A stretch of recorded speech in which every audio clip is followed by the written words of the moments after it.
നമസ്കാരം.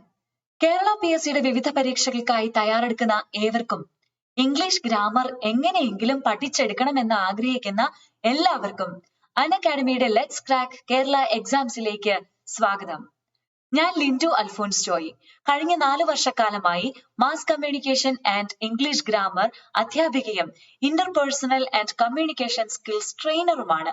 ഞാനും ഈ യാത്രയിൽ നിങ്ങളോടൊപ്പം പങ്കുചേരുന്നു. ഇന്ന് നമ്മൾ പഠിക്കാൻ പോകുന്നത് പാർട്സ് ഓഫ് സ്പീച്ചിന് ഒരു ആമുഖമാണ്.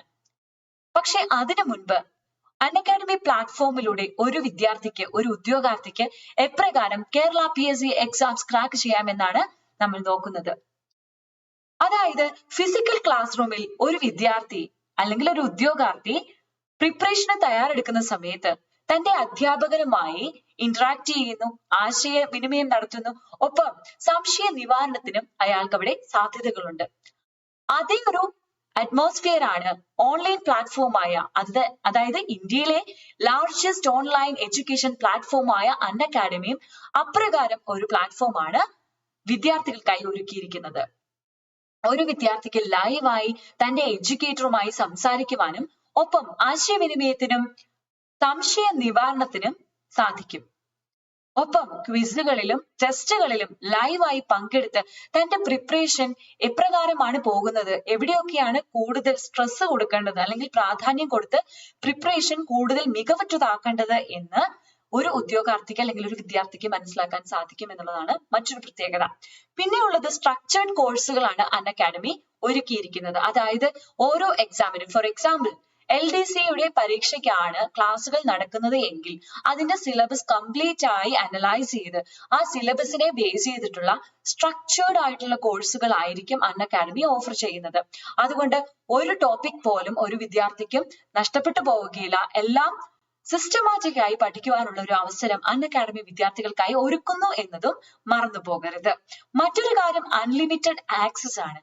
അതായത് അൺഅക്കാഡമി കോഴ്സുകൾ നമ്മൾ വാങ്ങിയിട്ടുണ്ടെങ്കിൽ അതിന്റെ ഒരു അവൈലബിലിറ്റി നമുക്കുണ്ട് എങ്കിൽ, ഒരു തവണ സബ്സ്ക്രൈബ് ചെയ്തിട്ടുണ്ട് എങ്കിൽ തീർച്ചയായും നമുക്ക് എല്ലാ കോഴ്സുകളും ആക്സസ് ചെയ്യുവാനും ഡൗൺലോഡ് ചെയ്യുവാനും ഇഷ്ടമുള്ള സമയത്ത് ഇഷ്ടമുള്ള സ്ഥലത്ത് വെച്ച് ആക്സസ് ചെയ്ത് പഠനത്തിന് ഉപയുക്തമാക്കുവാനും സാധിക്കും എന്നുള്ളതാണ് മറ്റൊരു പ്രത്യേകത.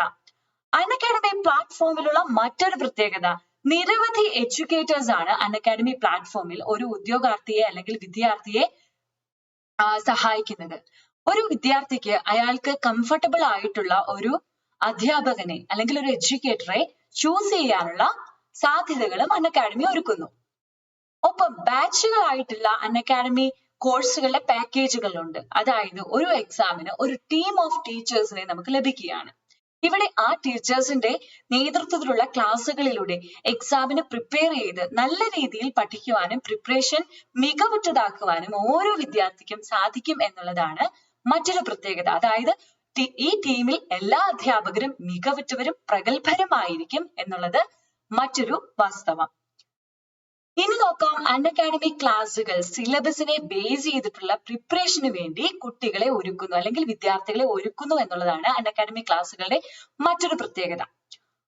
മറ്റൊരു കാര്യം എന്ന് പറഞ്ഞാൽ അൺഅക്കാഡമി ക്ലാസ്സുകൾ പല ലാംഗ്വേജുകളിൽ, അതായത് 12ഓളം ഭാഷകളിൽ ലഭിക്കും എന്നുള്ളതാണ് അൺഅക്കാഡമി ക്ലാസ്സുകളുടെ ഒരു ഹൈലൈറ്റ്. പിന്നെ നമുക്ക് നെറ്റ്വർക്ക് നന്നായിട്ടുണ്ടെങ്കിൽ, നല്ലൊരു മൈറ്റി നെറ്റ്വർക്ക് നമുക്കുണ്ടെങ്കിൽ തീർച്ചയായിട്ടും എവിടെയൊക്കെയാണ് നമ്മൾ പോകുന്നത്, എപ്പോഴൊക്കെയാണ് നമുക്ക് ആവശ്യമായിട്ട് വരുന്നത്, ആ സന്ദർഭങ്ങളിൽ വീഡിയോകൾ ഡൗൺലോഡ് ചെയ്യുവാനും സൂക്ഷിക്കുവാനും ഒക്കെയുള്ള അവസരവും അൺഅക്കാഡമി ഒരുക്കുന്നു. ഇപ്പോ നല്ല റേഞ്ച് കുറഞ്ഞ ഒരു സ്ഥലത്താണ് നമ്മുടെ വീട് എങ്കിൽ റേഞ്ച് ഉള്ള ഒരു സ്ഥലത്തേക്ക് പോകുമ്പോൾ നമുക്ക് അൺഅക്കാഡമിയുടെ ക്ലാസ്സുകൾ ഡൗൺലോഡ് ചെയ്ത് വെച്ചിട്ട് പിന്നീട് നമ്മൾ വീട്ടിലേക്ക് വരുമ്പോൾ അല്ലെങ്കിൽ നെറ്റ്വർക്ക് കവറേജ് കുറഞ്ഞ ഒരു സ്ഥലത്ത് വരുമ്പോൾ നമുക്ക് ആ ക്ലാസ്സുകൾ ഓഫ്ലൈൻ ആയിട്ട് ഡൗൺലോഡ് ചെയ്ത് വെച്ചിട്ട് കാണുവാനും സാധിക്കും എന്നുള്ളതാണ് മറ്റൊരു പ്രത്യേകത.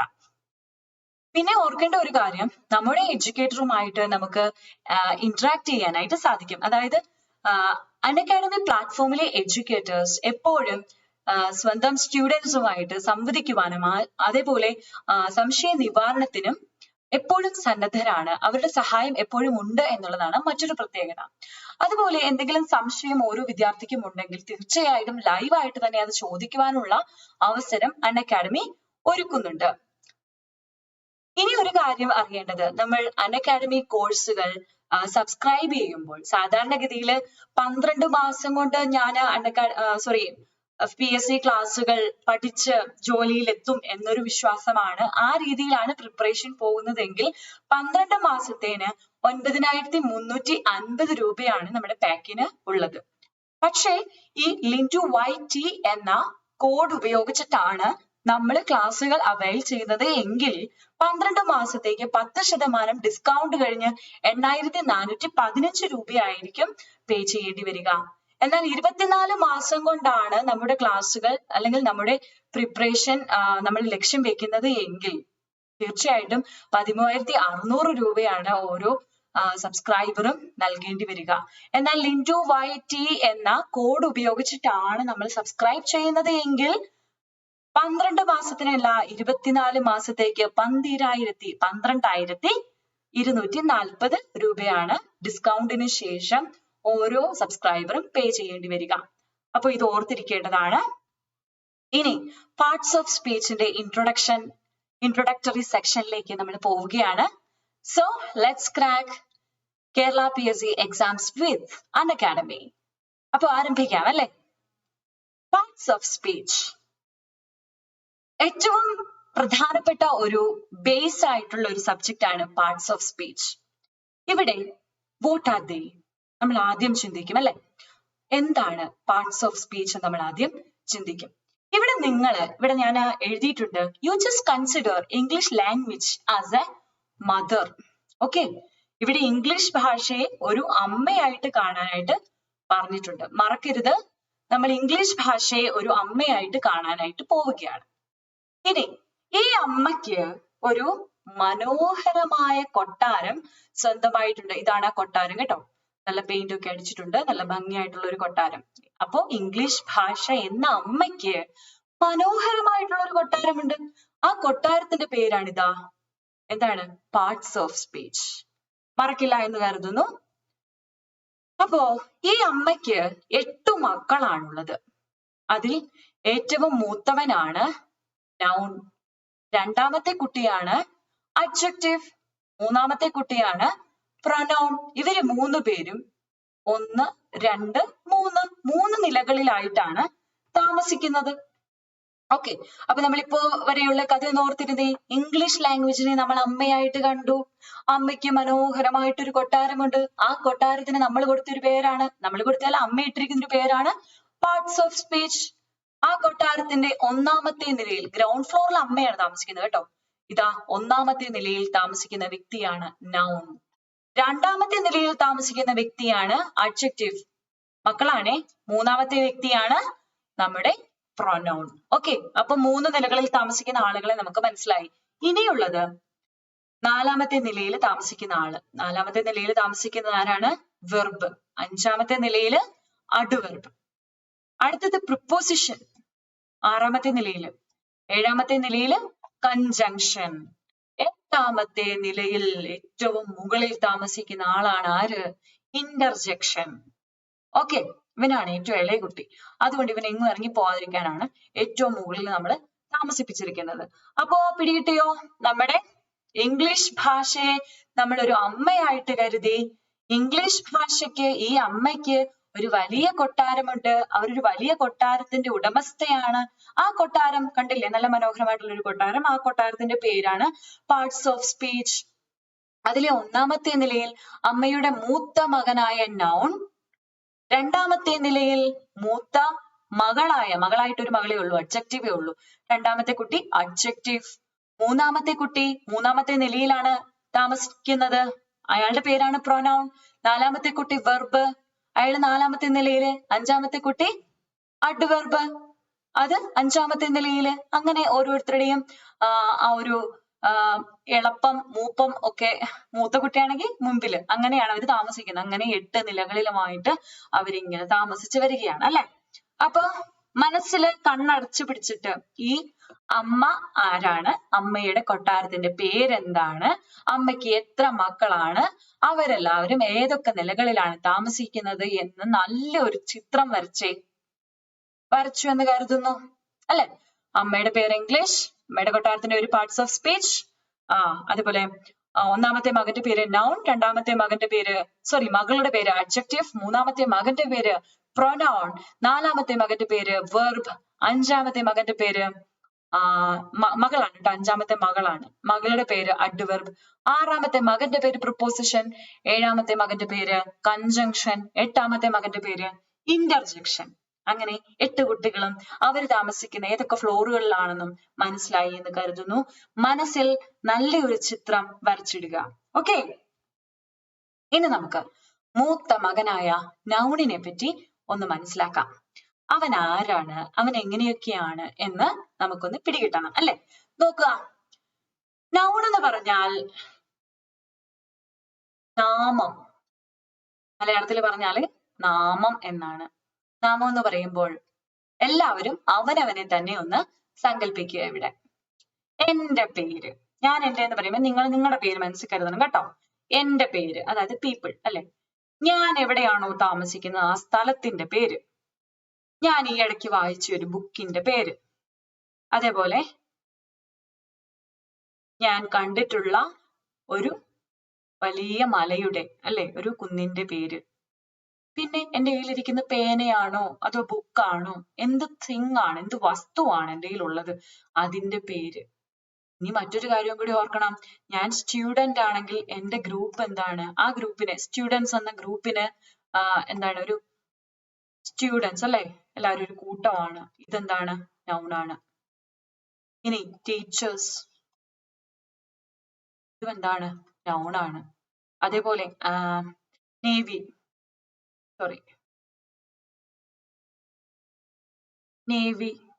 ആർമി, ഇതൊക്കെയും എന്താണ്, നൗണുകളാണ്. കൂട്ടങ്ങളാണെങ്കിലും നമ്മൾ നൗൺ ആയിട്ടാണ് അവയെ കരുതുന്നത്. ഈ കൂട്ടങ്ങളെല്ലാം എന്താണ്, നൗൺ ആണ്. ഇനി ശ്രദ്ധിക്കുക, സീമ ഈസ് എ ടീച്ചർ.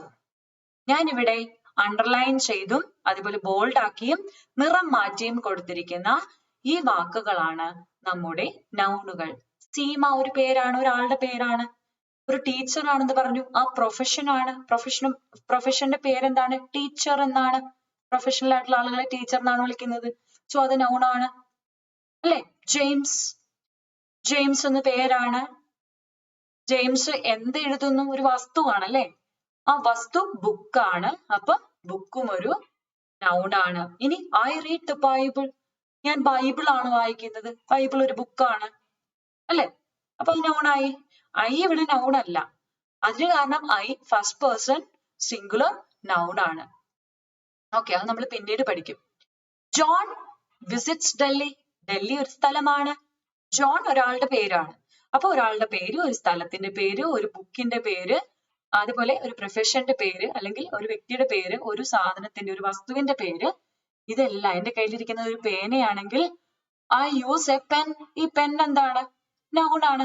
അപ്പൊ ഓർത്തോളുക, നൗൺ എന്ന് പറഞ്ഞാൽ എല്ലാ സാധനങ്ങളുടെയും പേരുകൾ, എല്ലാ കൂട്ടങ്ങൾക്കും നമ്മൾ കൊടുത്തിരിക്കുന്ന പേരുകൾ, അവയെല്ലാം നൗണിന്റെ പട്ടികയിലാണ് വരുന്നത്. നൗൺ പലതരത്തിലുണ്ട്, അത് നമ്മൾ ഡീപ്പ് ആയിട്ടുള്ള ക്ലാസ്സുകളിൽ പഠിക്കും. ഇതൊരു ഇൻട്രൊഡക്ടറി സെക്ഷൻ ആയതുകൊണ്ട് ജസ്റ്റ് ഒന്ന് പറഞ്ഞു പോവുകയാണ് കേട്ടോ. ഇനി അടുത്തത് നോക്കുക. അപ്പോ ഇംഗ്ലീഷ് ഭാഷ എന്ന അമ്മയുടെ അടുത്ത് നൗൺ എപ്പോഴും പറയുമായിരുന്നു, എനിക്ക് നല്ലൊരു സ്ഥാനം വേണം അമ്മേ, എനിക്ക് ഒരു ആത്മവിശ്വാസത്തോടെ പെരുമാറണം എന്നൊക്കെ പറയുമായിരുന്നു. അതുകൊണ്ട് അമ്മ പറഞ്ഞു, മോനെ നീ എല്ലാവരുടെയും പേരുകളും എല്ലാ വസ്തുക്കളുടെ പേരുകളും എല്ലാ സ്ഥലത്തിന്റെ പേരുകളും അതെല്ലാം നീ ആയിരിക്കും. ഓക്കെ, അപ്പൊ മനസ്സിലായോ അമ്മയുടെ മൂത്ത മകന്റെ ജോലി? ഓക്കെ, ഇനി അഡ്ജക്റ്റീവ്. അഡ്ജക്റ്റീവ് നൗണിന്റെ പെങ്ങളല്ലേ അല്ലെ. അപ്പൊ ഈ പെങ്ങളുണ്ടല്ലോ, അമ്മയോട് എപ്പോഴും പറയും, അമ്മേ ഞാൻ എന്റെ ചേട്ടനെ, നൗണിനെ എപ്പോഴും സന്തോഷിപ്പിച്ചുകൊണ്ടിരിക്കും. അതേപോലെ സന്തോഷിപ്പിക്കുക ഇൻ ദ സെൻസ്, നൗൺ എന്തെങ്കിലും നല്ല കാര്യം ചെയ്താൽ നല്ലതാന്ന് പറയും. ഇനി എന്തെങ്കിലും ഇല്ലാതെ വന്നിട്ടുണ്ടെങ്കിൽ അത് പറയും. അങ്ങനെയൊക്കെ അഡ്ജക്റ്റീവ് നൗണിനെ എപ്പോഴും വിശേഷിപ്പിച്ചുകൊണ്ടിരിക്കും. അപ്പൊ എങ്ങനെയാണ് ഇതിന് നമ്മൾ മലയാളത്തിൽ പറയുന്നതാണ് നാമവിശേഷണം. നാമവിശേഷണം അല്ലെ. അപ്പൊ ഇത് describes or modifies a noun. നൗണിനെ ഡിസ്ക്രൈബ് ചെയ്യുന്നു അല്ലെങ്കിൽ നൗണിനെ മോഡിഫൈ ചെയ്യുന്നു അല്ലെ. എങ്ങനെയാണ് നൗണ്, എങ്ങനെയുള്ള ബുക്കാണ്, എങ്ങനെയുള്ള സ്ത്രീയാണ്, എങ്ങനെയുള്ള സോറി പേനയാണ്, അല്ലെ, ബ്ലൂ ഇങ്ക് ആണോ, അങ്ങനെയൊക്കെ നമ്മൾ പറയത്തില്ലേ. അപ്പൊ അങ്ങനെ നൗണിനെ, പേരുകളെ എവിടെയൊക്കെയോ, നാമങ്ങളെ എവിടെയൊക്കെയോ എവിടെയെല്ലാമോ വിശേഷിപ്പിക്കുന്നു, അവനെയാണ് നമ്മൾ, അല്ലെങ്കിൽ സോറി അവനല്ലല്ലോ, അവളല്ലേ, പെങ്ങളാണ്, അപ്പൊ അവളെയാണ് നമ്മൾ അഡ്ജക്റ്റീവ് എന്ന് വിളിക്കുന്നത്. അപ്പൊ ഓർക്കുക, നൗൺ എന്ന് പറയുന്ന നമ്മുടെ ചേട്ടനെ എപ്പോഴും ഡിസ്ക്രൈബ് ചെയ്യുകയും മോഡിഫൈ ചെയ്യുകയും, അല്ലെ, വിശേഷിപ്പിച്ചുകൊണ്ടിരിക്കുന്ന ആളാണ് അഡ്ജക്റ്റീവ്. ഇനി എക്സാമ്പിൾ നോക്കിയേ. രവി ഈസ് എ ബ്രേവ് മാൻ. രവി എങ്ങനെയുള്ള മാൻ ആണെന്നാ പറഞ്ഞേക്കുന്നത്? ബ്രേവ് ആണെന്നാ പറഞ്ഞേക്കുന്നത്. ഓക്കെ, അപ്പൊ ഇവിടെ നാമത്തെ വിശേഷിപ്പിച്ചിരിക്കുകയാണ് ബ്രേവ് എന്ന അഡ്ജക്റ്റീവ് വെച്ചിട്ട്. ഇനി നോക്കിയേ, 30 students attend the exam. എത്ര സ്റ്റുഡൻസ് ആ? 30. അപ്പം ഈ സ്റ്റുഡൻസ് എന്ന നൗൺ എപ്രകാരമാണെന്നാ പറഞ്ഞേക്കുന്നേ, അല്ലെ, അതിന്റെ സൈസ് ആണ് പറഞ്ഞിരിക്കുന്നത്, 30 ആണ് പറഞ്ഞിരിക്കുന്നത്. മേളിൽ പറഞ്ഞത് അതിന്റെ ക്വാളിറ്റി ആണ്, ഒരു വ്യക്തിയുടെ ക്വാളിറ്റി ആണ് പറഞ്ഞത്. ഇനി നോക്കിയേ, എ നാരോ പാത്ത്, ഒരു ഇടുങ്ങിയ വഴി, അല്ലെ, അതിന്റെ ആ ഒരു ഷേപ്പ് അല്ലെങ്കിൽ ആ ഒരു സൈസ് എന്നൊക്കെ നമുക്ക് പറയാം, ഇടുങ്ങിയതാണ്. അപ്പം പാത്ത് എന്ന നൗണ് എപ്രകാരമാണെന്ന് നാരോ എന്ന അഡ്ജക്റ്റീവ് ഉപയോഗിച്ച് പറഞ്ഞിരിക്കുന്നു. Simi boat A round table. Simi ഒരു വട്ടമേശ വാങ്ങിച്ചു. അപ്പൊ റൗണ്ട് ടേബിൾ, അല്ലെ, ടേബിൾ എന്ന് പറയുന്ന നൗണിനെ ഇവിടെ വിശേഷിപ്പിച്ചിരിക്കുന്ന റൗണ്ട് എന്നാണ്, അല്ലെ, വട്ടമേശയാണ്. അപ്പൊ നമ്മൾ ഈ പറഞ്ഞ ഷേപ്പുമായല്ലോ. അപ്പൊ അഡ്ജക്റ്റീവ് എപ്പോഴും നാമത്തെ വിശേഷിപ്പിച്ചുകൊണ്ടിരിക്കും. ഓക്കെ, ഇനി ഒരു ബാഡ് ടേബിൾ ആണെങ്കിലോ, Simi boat A bad table. എന്താ, ഒരു ക്വാളിറ്റി, ലെസ് ക്വാളിറ്റി ആണ്, നമുക്ക് ലെസ് ക്വാളിറ്റി ആണെന്ന് നമുക്ക് പറയാം. അപ്പൊ അപ്രകാരം പറയുന്നതൊക്കെയാണ് അഡ്ജക്റ്റീവ് എന്ന് പറയുന്നത്. Ravi is A shy person, അല്ലെ, ഷൈ എന്ന് പറയുന്ന അപ്പൊ എന്താവും ഇവിടെ? അഡ്ജക്റ്റീവ് ആയിട്ട് മാറാനുള്ള സാധ്യതയുണ്ടല്ലേ, മാറും, സാധ്യതയല്ല മാറും. ഇനി നോക്കുക, അപ്പൊ നമ്മള് നൗൺ എന്ന് പറയുന്ന ചേട്ടനെ കുറിച്ച് പറഞ്ഞു, നൗൺ എന്ന് പറയുന്ന ചേട്ടനെ എപ്പോഴും വിശേഷിപ്പിക്കുന്ന നമ്മുടെ അഡ്ജക്റ്റീവിനെ പറ്റി പറഞ്ഞു. ഇനി അടുത്ത ആരാണ് നോക്കുക? പ്രൊനൗൺ ആണ്. ഓക്കെ, പ്രൊനൗൺ എന്ന് പറഞ്ഞാലും ഈ നൗണും അഡ്ജക്റ്റീവും ഒക്കെ ആയിട്ട് ബന്ധമുണ്ട്. അഡ്ജക്റ്റീവുമായിട്ട് നൗണുമായിട്ട് എപ്പോഴും ബന്ധമുള്ള ആളാണ് ആര്? പ്രൊനൗൺ. ഇവരെല്ലാവരും തമ്മിൽ ബന്ധമുണ്ട്. പക്ഷെ എപ്പോഴും ചേട്ടൻ എവിടെയൊക്കെ ജോലി ചെയ്തു മടുക്കുന്നു അവിടെയൊക്കെ ഞാൻ പോയി നിന്നോളാം ചേട്ടാ എന്ന് പറഞ്ഞ് ഓടിച്ചെല്ലുന്ന ആളാണ് ആര്? പ്രൊനൗൺ എന്ന് പറയുന്നത്. Okay, it is used instead of a specific noun mentioned earlier in a sentence to avoid repetition. അപ്പൊ ഓർക്കുക, Das is tired because Das is ഇല്ലെന്ന് പറഞ്ഞാലോ, ഇവിടെ ദാസ് ആയിരുന്നെങ്കിലും, ഹീക്ക് പകരം ദാസ് ആയിരുന്നെങ്കിലും ഒരു റിപ്പിറ്റീഷൻ അല്ലേ, നൗണിന്റെ ഈ ദാസ് എന്ന നൗണിന്റെ റിപ്പിറ്റീഷൻ ആവും. ഇവിടെ വീണ്ടും ദാസ് വെച്ചിട്ടുണ്ടെങ്കിൽ, അല്ലെ, ദാസ് എന്ന് എഴുതിയിട്ടുണ്ടെങ്കിൽ റിപ്പിറ്റീഷൻ ആകും. അന്നേരം എന്ത് പറ്റുമെന്ന് നോക്കിയേ, Das is tired because Das is ഇൽ. അതിന്റെ ആവശ്യമുണ്ടോ? അങ്ങനെ എഴുതുന്നത് തെറ്റാണ്. പകരം നമ്മൾ കൊണ്ട് എഴുതുന്ന ഇത്തരത്തിലുള്ള ദാസ് ഒരു മെയിൽ ആയതുകൊണ്ട്, അല്ലെ, മസ്കുലിൻ ആണ്, അതുകൊണ്ട് നമ്മൾ ഇവിടെ മസ്കുലിൻ ആയിട്ടുള്ള പ്രൊനൗൺ ആണ് ഇട്ടിരിക്കുന്നത്, അതാണ് ഹി. ഓക്കെ, അപ്പൊ ഹി എന്നിട്ടിട്ടുണ്ട്. ഇനി ഇപ്പൊ ഇവിടെ രാധയാണെങ്കിലോ, Radha speaks French fluently because നമ്മൾ എന്ത് ഉപയോഗിച്ചു? ഏത് പ്രൊനൗൺ ആണ്? ഫെമിനൻ പ്രൊനൗൺ ആയിട്ടുള്ള ഷീ ആണ് നമ്മൾ ഇവിടെ യൂസ് ചെയ്തിട്ടുള്ളത്, അല്ലെ. ഇനി നോക്കി, രവി മേക്സ് കേക്സ്. കേക്സ് എന്നുള്ളതിനുള്ളതാണ്, കേക്സ് എന്നുള്ള ഒരു കൂട്ടത്തിനാണ് നമ്മൾ ദേ എന്ന് പറഞ്ഞിരിക്കുന്നത്. ഓക്കെ, ഇതിനെ പ്ലൂറൽ ആണ്, അതുകൊണ്ട് നമ്മൾ ഇവിടെ പ്രൊനൗൺ ആയിട്ട് യൂസ് ചെയ്തിരിക്കുന്നതാണ് ദേ. ഇനി നോക്കി, ഷി ബീറ്റ്സ് ഹെർസെൽഫ്. അവൾ അവളെ തന്നെ അടിച്ചു. അപ്പൊ ഹെർസെൽഫ് എന്നുള്ളതും ഇവിടെ എന്താണ്? ഒരു പ്രൊനൗൺ ആണ്. ഓക്കെ, അപ്പൊ അതിപ്പോ റിഫ്ലെക്സീവ് പ്രൊനൗൺ എന്ന് പറയും. അപ്പൊ പ്രൊനൗണും പല തരത്തിലുണ്ട്. നമുക്ക് പരീക്ഷകൾക്ക് അത് ചിലപ്പോൾ കൺഫ്യൂസിങ് ആയിട്ട് ചോദ്യങ്ങളൊക്കെ വന്ന് കണ്ടിട്ടുണ്ട്. അതുകൊണ്ട് ഡീപ്പ് ആയിട്ട് അവയെ നമുക്ക് മനസ്സിലാക്കേണ്ടതുണ്ട്. ജസ്റ്റ് ഒരു ഔട്ട്ലൈൻ മാത്രം ഈ ഒരു ക്ലാസ്സിൽ നമുക്ക് പ്രതീക്ഷിക്കാം. ഓക്കെ, അപ്പൊ എനിക്ക് തോന്നുന്നു ഇത് മനസ്സിലായി എന്ന് തോന്നുന്നു. അതായത് നൗൺ എവിടെയൊക്കെയോ, നൗൺ ചേട്ടൻ എവിടെയെല്ലാം നിൽക്കുന്നുവോ, ഓക്കെ, അവിടെ വീണ്ടും നൗൺ ചേട്ടൻ വന്ന് നിൽക്കാതെ അയാൾക്ക് സഹായമായിട്ട് വന്ന് നിൽക്കുന്ന ആളാണ് ആര്? പ്രൊനൗൺ എന്ന് പറയുന്നത്. പിടികിട്ടിയോ? സംശയമുണ്ടോ ഇനി? ഓക്കെ, അപ്പം അമ്മയുടെ 3 മക്കൾ, അങ്ങോട്ടും ഇങ്ങോട്ടും ബന്ധമുള്ള 3 മക്കൾ എന്ന് പറഞ്ഞാൽ ഭയങ്കര ക്ലോസ് റിലേഷൻ. എല്ലാവരും സിബ്ലിങ്സ് ആണെങ്കിലും ക്ലോസ് റിലേഷൻ, അതായത് അങ്ങോട്ടും ഇങ്ങോട്ടും ഭയങ്കരമായിട്ട് സഹായിക്കുന്ന 3 വ്യക്തികളാണ് ആദ്യത്തെ 3 നിലകളിലായിട്ടുള്ളത്. അവരാരൊക്കെയാണെന്ന് നമുക്ക് മനസ്സിലായി അല്ലെ? Noun, adjective, pronoun. പിടികിട്ടിയല്ലോ? സംശയം ഉണ്ടെന്ന് ഞാൻ കരുതുന്നില്ല. ഓക്കെ, പ്രാക്ടീസ് ചെയ്യാം. ഇനി വെർബ്. ഇവനുണ്ടല്ലോ അടങ്ങിക്കിടക്കാറേയില്ല, എപ്പോഴും എന്തെങ്കിലും ചെയ്തുകൊണ്ടിരിക്കും. അതായത് ക്രിയ, എപ്പോഴും എന്തെങ്കിലും ചെയ്തുകൊണ്ടിരിക്കുന്ന അമ്മയുടെ കുട്ടിയാണ് നമ്മുടെ വെർബ് കുട്ടി. ഓക്കെ, അപ്പോ വെർബ് എന്ന് പറഞ്ഞാല് നമ്മുടെ സബ്ജക്റ്റ്, കാര്യം ചെയ്യുന്ന വ്യക്തി, അയാൾ എന്താണോ ചെയ്യുന്നത് അതാണ് ക്രിയ. സഹായക ക്രിയകളൊക്കെ ഉണ്ട്, അത് നമ്മൾ പിന്നീട് പഠിക്കും. അപ്പൊ അതാണ് ക്രിയ എന്ന് പറയുന്നത്. ഇവിടെ എക്സാമ്പിൾ നോക്കുക. Riya is a good girl. ഇത് നമ്മുടെ ഒരു അവളുടെ ഒരു കണ്ടീഷൻ ആണ് ഇവിടെ പറഞ്ഞിരിക്കുന്നത്, അവളുടെ ഒരു ക്വാളിറ്റി ആണ് പറഞ്ഞിരിക്കുന്നത്. അപ്പോഴും നമ്മൾ ഇവിടെ ഒരു വെർബിനെ യൂസ് ചെയ്തിട്ടുണ്ട്. അത് ഏത് വെർബാന്നൊക്കെ നമ്മൾ പിന്നെ പഠിക്കും. ഇനി നോക്കിയേ, she sings like a nightingale. Sings, അവൾ പാടുന്നു. എങ്ങനെയാ? ഒരു രാപ്പാടിയെ പോലെ പാടുന്നു. ഈ പാടുന്നു എന്നുള്ളത് എന്താണ്? ഒരു ക്രിയയാണ് അല്ലെ? ചെയ്യുന്ന ഒരു പ്രവൃത്തിയാണ്. അപ്പൊ സബ്ജക്റ്റ് ഷീ, എന്താ ചെയ്യുന്നേ അതാണ് വെർബ്. ഈ സബ്ജക്റ്റ് ആണ്, അവൻ എന്താ ചെയ്യുന്നേ അതാണ് നമ്മുടെ വെർബ്. അപ്പൊ ഈ അണ്ടർലൈൻ ചെയ്തല്ല, നമ്മള് തിക്കാക്കിയിട്ടുള്ള ഈ ബോൾഡ് ആക്കിയിട്ടുള്ള ഈ വാക്കുകൾ ശ്രദ്ധിക്കുക. ഇവയാണ് വെർബുകൾ. അതായത് എപ്പോഴും മനസ്സിൽ കരുതേണ്ട ഒരു കാര്യം, സബ്ജക്റ്റ് എന്താണോ ചെയ്യുന്നത് അതാണ് നമ്മൾ വെർബായിട്ട് പറയുക. സബ്ജക്റ്റിന്റെ കണ്ടീഷൻസ് അല്ലെങ്കിൽ അത് പറയുമ്പോഴും നമ്മൾ സഹായക ക്രിയകളെ ഉപയോഗിക്കാറുണ്ട് എന്നും മറക്കരുത്. അപ്പൊ പലതരത്തിലുള്ള വെർബ് ഏതൊക്കെയാണ് നമ്മൾ പിന്നീട് പഠിക്കുന്നതുമാണ്. അപ്പൊ വെർബിനെ മനസ്സിലായി എന്ന് കരുതുന്നു. ഇനി നോക്കുക അഡ്വർബ്.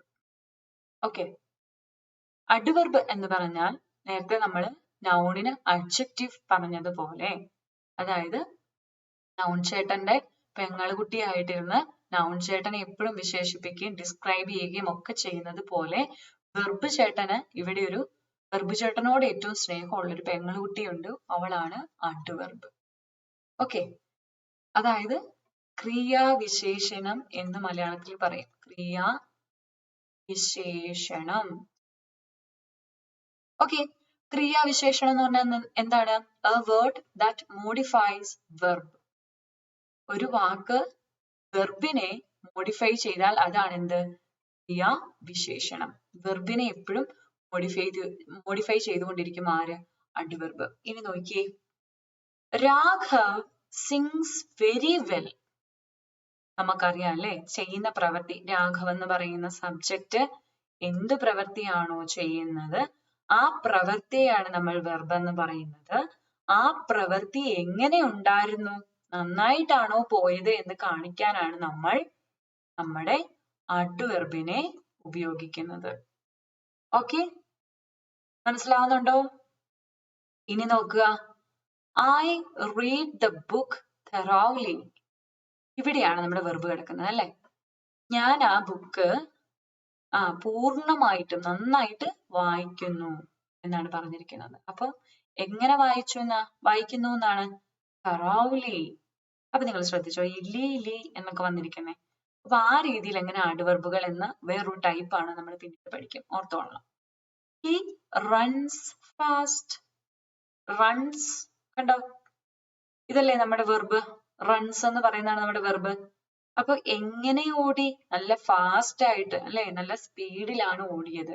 അപ്പൊ റൺസ് എന്ന് പറയുന്ന വെർബ് എങ്ങനെയായിരുന്നു? നല്ല സ്പീഡിലായിരുന്നു എന്നാണ് ഇവിടെ കാണിച്ചിരിക്കുന്നത്. അപ്പൊ വെർബിനെ വിശേഷിപ്പിക്കുക അല്ലേ ഇവിടെ ചെയ്തിട്ടുള്ളത്, അല്ലേ? ആണ്. She drives carefully. അവള് വളരെ ശ്രദ്ധിച്ച് ഡ്രൈവ് ചെയ്യുന്നു അല്ലെ, വാഹനം ഓടിക്കും അല്ലെ. ഡ്രൈവ്സ് എന്നുള്ളതാണ് ഇവിടെ വെർബ്.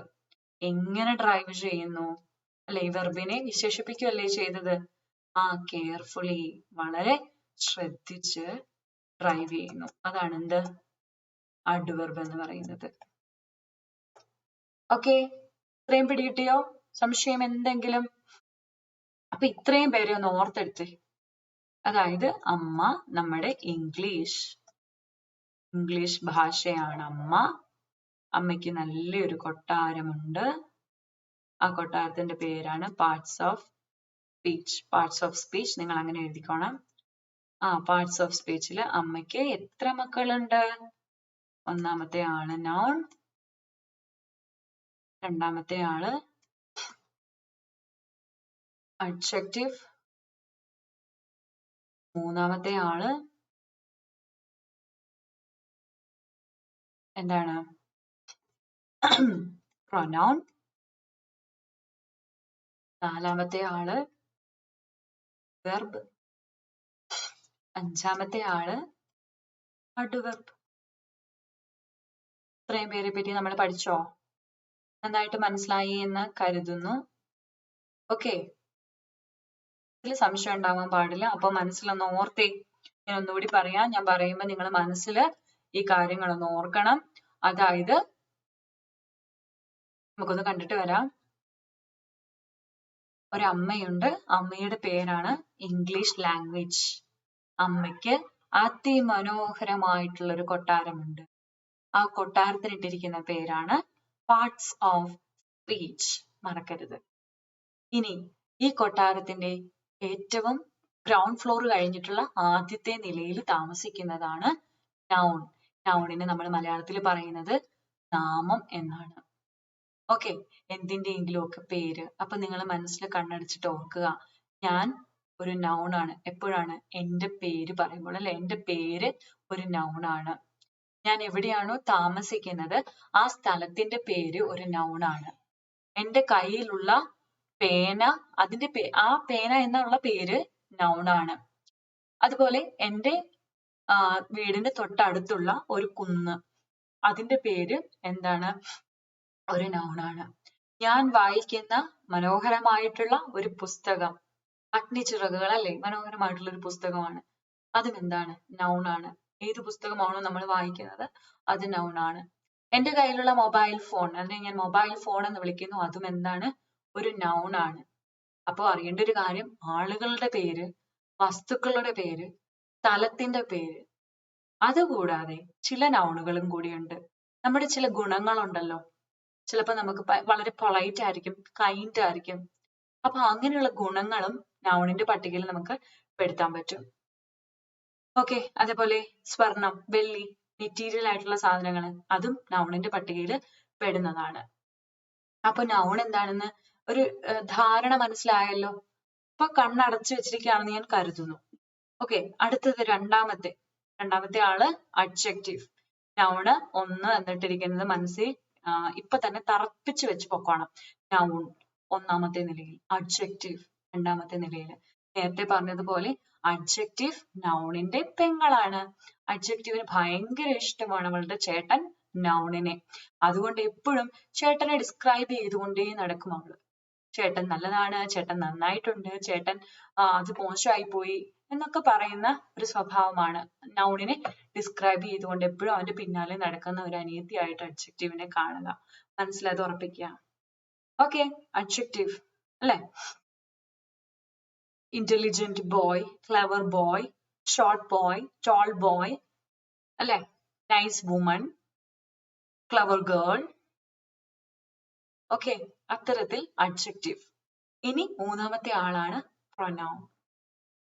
ഓക്കെ, അതായത് Raghu writes a letter and he eats mango. he അല്ലെ? he എന്നവിടെ റിപ്പീറ്റ് ചെയ്ത് വരുന്നത്. അപ്പൊ noun, adjective, pronoun, ഇവ മൂന്ന് പേരും നൗണുമായിട്ട്, അതായത് adjective എന്ന പെങ്ങളും പ്രൊനൗണും നൗണുമായിട്ട് എപ്പോഴും ബന്ധപ്പെട്ടിരിക്കുന്നു. പ്രൊനൗൺ എപ്പോഴൊക്കെയാണോ noun ടയേർഡ് ആവുന്നത്, അതായത് നൗണിന് ഒരു സെന്റൻസിൽ ഒന്ന് പരാമർശിച്ചിട്ടുണ്ട് എങ്കിൽ വീണ്ടും നൗണിനെ അവിടെ കൊണ്ട് വെക്കാതെ അവന് പകരം നമ്മൾ വെക്കുന്ന കക്ഷിയാണ് ആര്? പ്രൊനൗൺ എന്ന് പറയുന്നത്. മനസ്സിൽ നിന്ന് ഇത് മാഞ്ഞു പോകരുത്. എക്സാമ്പിളും കൂടെ കണ്ടു കഴിയുമ്പോൾ നമ്മളത് എപ്പോഴും ഓർത്തിരിക്കും. അടുത്ത ആളാണ് വെർബ്. ഇവൻ ഒരിക്കലും അടങ്ങിയിരിക്കാറില്ല, എപ്പോഴും ഓടി നടന്ന് ഓരോ കാര്യങ്ങൾ ചെയ്തുകൊണ്ടിരിക്കും. അതായത് നമ്മൾ ചെയ്യുന്ന എല്ലാ ക്രിയകളും, നമ്മൾ ചെയ്യുന്ന എല്ലാ പ്രവൃത്തികളും, നമ്മളെന്ന് പറയുമ്പോൾ ഒരു സെന്റൻസിലെ സബ്ജക്റ്റ് ചെയ്യുന്ന എല്ലാ പ്രവൃത്തികളും ആരാണ്? വെർബാണ്. ഓക്കെ, ക്രിയയാണ്. പിടികിട്ടിയോ? അപ്പൊ ഞാൻ പഠിപ്പിക്കുന്നു. അപ്പോ ലിൻഡു ഈസ് ടീച്ചിങ് അല്ലെ, പഠിപ്പിച്ചുകൊണ്ടിരിക്കുന്നു. ലിൻഡു ടീച്ചേഴ്സ്, പഠിപ്പിക്കുന്നു. അപ്പോ ഈ സബ്ജക്റ്റായ ലിൻഡു ചെയ്യുന്ന പ്രവൃത്തി ഏതാണോ അതാണ് നമ്മുടെ വെർബ് എന്ന് പറയുന്നത്. ഓക്കെ, ഒരു സുഹൃത്ത് ഇരുന്ന് പാട്ട് പാടുകയാണെങ്കിൽ എനിക്ക് പറയാം ഷീ സിങ്സ് വെരി വെൽ അല്ലെ, സിങ്സ് ബ്യൂട്ടിഫുള്ളി അങ്ങനെ പറയാം. അല്ലെങ്കിൽ she sings like a Nightingale. അപ്പോ ആ ഷീ സിങ്സ് പാടുന്നു അല്ലെ, പറയുന്നു, ഓടുന്നു, കളിക്കുന്നു, അപ്രകാരത്തിലുള്ള എല്ലാ ക്രിയകളെയും നമ്മൾ വിളിക്കുന്നതാണ് എന്ത്? വെർബ് എന്ന് വിളിക്കുന്നു. ഓക്കെ, ഇനി അടുത്തതാണ് നമ്മുടെ അഡ്വർബ്. ഓക്കെ, അഡ്വർബ് എങ്ങനെയാണ്? എപ്പോഴും ഈ വെർബ് എന്ന് പറയുന്ന ചേട്ടനെ ഇങ്ങനെ വിശേഷിപ്പിച്ചുകൊണ്ടേ ഇരിക്കുന്ന ഒരാളാണ് ആര്? അഡ്വർബ്. പിടികിട്ടിയോ? വെർബ് എന്ന് പറയുന്ന ചേട്ടനെ എപ്പോഴും വിശേഷിപ്പിക്കുന്ന വ്യക്തിയാണ് അഡ്വർബ്. അതായത് അഡ്വർബിന് ഒരു അനിയത്തിയാണ്, അഡ്വർബിന്റെ ചേട്ടനാണ് വെർബ്. വെർബിന് വെർബ് എന്തൊക്കെ കാര്യങ്ങളാണോ ചെയ്യുന്നത് അത് മനോഹരമായിട്ടാണോ ചെയ്തത്, നന്നായിട്ടാണോ ചെയ്തത്, അപ്രകാരത്തിലെല്ലാം ഈ വെർബ് ചേട്ടനെ വിശേഷിപ്പിച്ചുകൊണ്ട് എപ്പോഴും പിന്നാലെ നടക്കുന്ന കുഞ്ഞനിയത്തിയാണ് നമ്മുടെ അഡ്വർബ്. ഓക്കെ, വർക്ക്സ് ഹാർഡ് അല്ലെ, വർക്ക്സ് ഹാർഡ്, വർക്ക് എന്ന് പറയുന്നതാണ്, വർക്ക്സ് എന്ന് പറയുന്നതാണ് അവിടെ വെർബ് എന്ന് പറയുന്നത്. എങ്ങനെ വർക്ക് ചെയ്തു? ഹാർഡ് ആയിട്ട് അല്ലെ, കഷ്ടപ്പെട്ടു അല്ലെ, കഠിനാധ്വാനം ചെയ്തു. ഓക്കെ, ഇത്രയും മനസ്സിലായോ അഡ്വർബ് വരെ? എന്തെങ്കിലും സംശയങ്ങളുണ്ടോ? ഇല്ലല്ലോ. ഓക്കെ, ഇനി നമുക്ക് പ്രിപ്പോസിഷൻ നോക്കാം. ഓക്കെ, പ്രിപ്പോസിഷൻ ഇവിടെ നോക്കുക. പ്രിപ്പോസിഷൻ എന്ന് പറയുമ്പോൾ it indicates the bond between a noun and other words in a sentence. They help to understand order, connections and possessions. അതായത് ഒരു സെന്റൻസിലെ നൗണിനെയും മറ്റ് വാചകങ്ങളെയും തമ്മിൽ ബന്ധിപ്പിക്കുന്ന ആളുകളെയാണ് നമ്മൾ പ്രിപ്പോസിഷൻ എന്ന് പറയുന്നത്. Okay, Mary went to Mumbai. ശ്രദ്ധിച്ചേ, മേരി വെൻ ടു മുംബൈ. ഇപ്പൊ ഞാൻ എഴുതുവാണ് മേരി വെന്റ് മുംബൈ, മുംബൈ. ഇവിടെ നടുക്കൊന്നുമില്ല. മേരി വെന്റ് മുംബൈ, മേരി പോയി മുംബൈ. ഇത്രയും വാക്കുകൾ മാത്രം കൂട്ടിച്ചേർത്ത് വെച്ചാൽ ഒരു വാചകമാകുമോ? ഒരു സെന്റൻസ് ആകുമോ?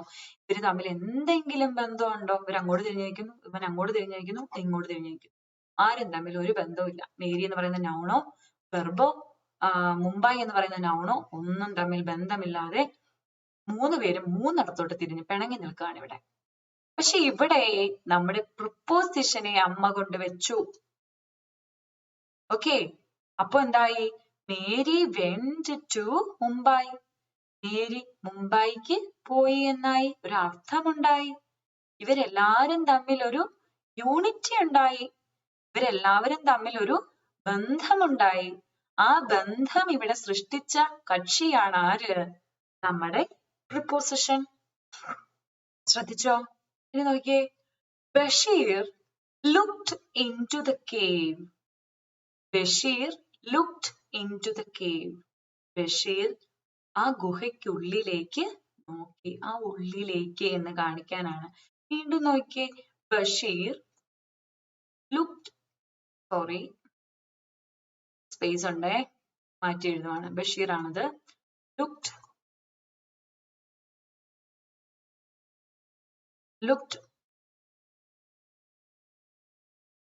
the cave. Basheer looked the curve എന്ന് പറഞ്ഞാൽ അതിനൊരു അർത്ഥം പൂർണ്ണമാകുന്നില്ല അല്ലെ. ബഷീർ കേർവ് നോക്കി എന്ന് വേണമെങ്കിൽ നമുക്ക് പറയാം, പക്ഷെ അർത്ഥം പൂർണ്ണമാവുന്നില്ല അല്ലെ, തമ്മിൽ ഒരു ബന്ധമില്ലാത്ത പോലെ ഒരു ഫീൽ. അപ്പൊ നമ്മൾ ഇവിടെ എന്ത് ചെയ്തു? ഇൻടു കൊണ്ട് ഇട്ട് കൊടുത്തു.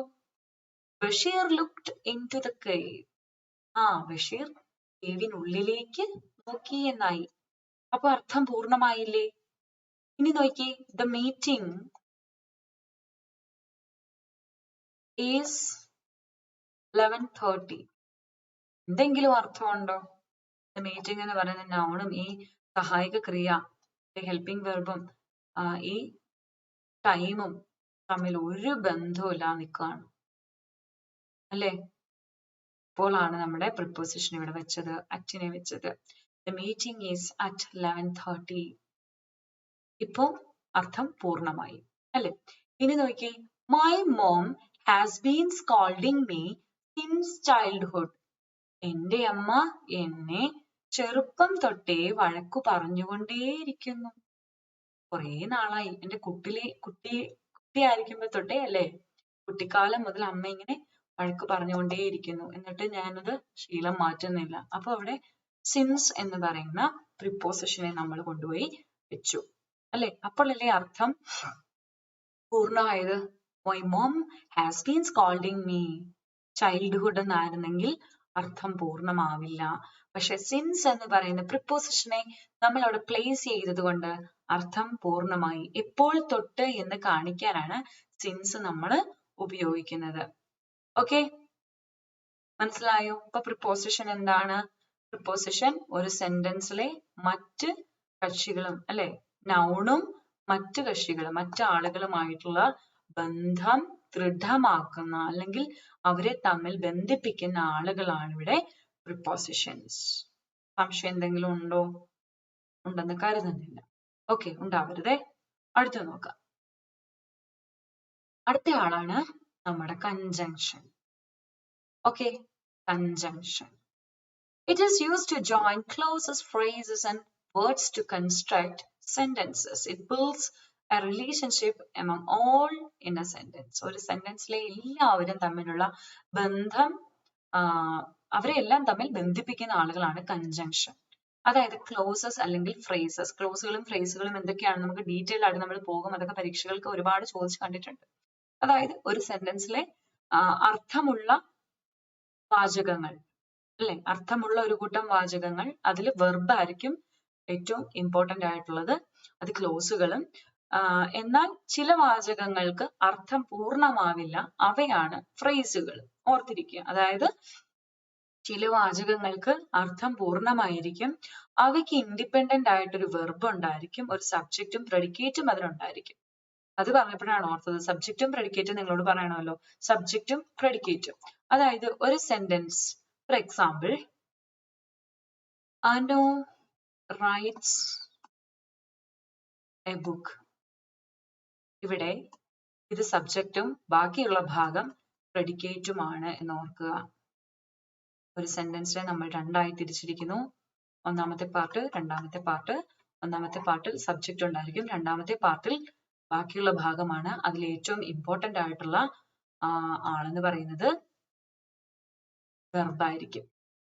ഓക്കെ, പ്രെഡിക്കേറ്റിലെ മോസ്റ്റ് ഇമ്പോർട്ടന്റ് ആയിട്ടുള്ള വേർഡ് വെർബായിരിക്കും എന്ന് ഓർക്കാം. ഓക്കെ, അപ്പോ in the corner, in the corner ഇതൊരു ഫ്രേസാ. കാരണം എന്താണെന്നറിയോ? ഇൻ ദ കോർണർ എന്നുള്ളതിന് എന്തോ ഒരർത്ഥമുണ്ട്, പക്ഷെ അർത്ഥം പൂർണ്ണമല്ല. അതിന് സബ്ജക്റ്റോ വെർബോ ഒന്നുമില്ല അല്ലെ? ഇതാണ് phrase. Ram sits in the corner. ഇവിടെ നോക്കിയേ, റാം എന്ന് പറയുന്ന സബ്ജക്റ്റ് ഉണ്ട്, അതിനൊരു പ്രെഡിക്കേറ്റ് ഉണ്ട് അല്ലെ? സ്വന്തമായിട്ടൊരു സബ്ജക്റ്റും ഒരു പ്രെഡിക്കേറ്റും ഒക്കെ ഉണ്ട്. ഇതിനാണ് നമ്മളൊരു ക്ലോസ് എന്ന് പറയുന്നത്. ക്ലോസുകൾ പലതരത്തിലുണ്ട്. ഇൻഡിപെൻഡന്റ് ക്ലോസുകളും ഡിപെൻഡന്റ് ക്ലോസുകളും ഒക്കെ ഉണ്ട്, നമ്മൾ പിന്നീട് പഠിക്കും. അതുപോലെ നമ്മുടെ പ്രിപ്പോസിഷൻസ് ഒക്കെ വെച്ചിട്ട് ഇഷ്ടംപോലെ ഫ്രേസസും ക്ലോസുകളും ഒക്കെ ഉണ്ട്, അതൊക്കെ നമുക്ക് പിന്നീട് പഠിക്കാം. ഓക്കെ, അപ്പൊ ക്ലോസുകളും ഫ്രേസുകളും എന്താണെന്നൊരു അർത്ഥം കിട്ടിക്കാണും. അപ്പൊ അവയെ തമ്മിൽ ബന്ധിപ്പിക്കാൻ വേണ്ടിയിട്ട് നമ്മൾ എന്താണ്, നമ്മുടെ കൺജങ്ഷൻസിനെ യൂസ് ചെയ്യുന്നു എന്നാണ് പറഞ്ഞത്. ഓക്കെ, ഇപ്പൊ നമ്മുടെ ക്ലോസുകളെയും ഫ്രേസുകളെയും, ഒരു സെന്റൻസിലെ ക്ലോസുകളെയും ഫ്രേസുകളെയും തമ്മിൽ ബന്ധിപ്പിച്ച് സെന്റൻസിന് ഒരു അർത്ഥം ഉണ്ടാക്കി തരികയാണ് ഇവിടെ ചെയ്യുന്നത്. ഓക്കെ, മനസ്സിലായല്ലോ? അപ്പൊ ഇവിടെ നോക്കി, രവി എന്ന് പറയുന്ന നൗൺ. രവി, സലിം എന്താണ്? നൗൺ ആണ്, വെർബാണ്. ഒബ്ജക്റ്റ് അല്ലെങ്കിൽ അതും എന്താ, ഒബ്ജക്റ്റ് എന്താണ്? നൗൺ തന്നെയാണ് അല്ലെ? noun തന്നെയാണ്. അപ്പൊ ഇവിടെ and ഇല്ലെങ്കിലോ സങ്കല്പിച്ചു നോക്കിയേ, ഒന്ന് എഴുതി നോക്കിയേ. രവി സലിം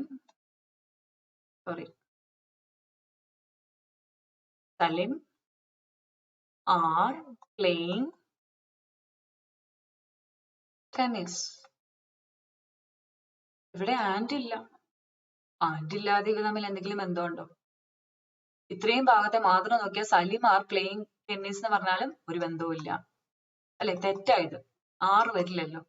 രവി സലിം എന്നാണെങ്കിൽ ചിലപ്പോൾ നമ്മളൊക്കെ വിചാരിക്കും രവി സലിം ഒരു പേരാണെന്ന് വിചാരിക്കും. അപ്പോ ഇത് വേറെയാണ്, ഇത് വേറെയാണ്. ഇവയെ തമ്മിൽ ബന്ധിപ്പിക്കണം അല്ലെ? ആർ പ്ലേയിങ് ടെന്നീസ് അല്ലെങ്കിൽ രവി ആൻഡ് സലിം അങ്ങനെ തന്നെ എഴുതിയാലും അതിന് അർത്ഥമൊന്നും ഉണ്ടാകത്തില്ല. അപ്പൊ നമ്മൾ ഇടയ്ക്ക് ആൻഡ് ഇട്ട് കൊടുക്കുന്നു. ആൻഡ് എന്ന കൺജങ്ഷനെ പിടിച്ചിവിടെ വെക്കുന്നു. അപ്പൊ രവിയും സലിമും ടെന്നീസ് കളിച്ചുകൊണ്ടിരിക്കുന്നു എന്നുള്ള അർത്ഥത്തിലേക്ക് നമ്മൾ മാറും അല്ലെ? അപ്പൊ ബാക്കിയുള്ള ഈ ഭാഗത്തെ ഈ രവി എന്ന സബ്ജക്റ്റുമായി അല്ലെങ്കിൽ നൗണുമായിട്ട് ബന്ധിപ്പിക്കാൻ വേണ്ടിയിട്ട് നമ്മൾ ആൻഡിനെ ഇവിടെ കൊണ്ടുവന്ന് വെച്ചു. ഇനി നോക്കിയേ, you can either accept my request or cancel അല്ലെങ്കിൽ റിജക്റ്റ് എന്ന് പറയാം അല്ലെ? You can either accept my request or reject it. നിനക്ക് ഒന്നുകിൽ അല്ലെങ്കിൽ നിങ്ങൾക്ക് ഒന്നുകിൽ എന്റെ അപേക്ഷ അംഗീകരിക്കാം അല്ലെ, സ്വീകരിക്കാം, അല്ലെങ്കിൽ നിങ്ങൾക്കത് ഉപേക്ഷിക്കാം, വേണ്ടെന്ന് വെക്കാം, റിജക്റ്റ് ചെയ്യാം. അപ്പൊ നിങ്ങളൊന്ന് ആലോചിച്ചു, ഇവിടെ ഈ എയ്തറും ഇവിടെ ഈ ഓറും ഇല്ല എങ്കിൽ നിങ്ങളൊന്ന് ആലോചിച്ച് നോക്കിയാൽ എങ്ങനെയായിരിക്കും അത്? യു ക്യാൻ ഇല്ലെന്ന് വിചാരിക്കണേ, ഒന്ന് വായിച്ചു നോക്കിയ എന്നിട്ട്. You can accept my request, cancel it അല്ലെങ്കിൽ റിജക്റ്റ് ഇറ്റ്.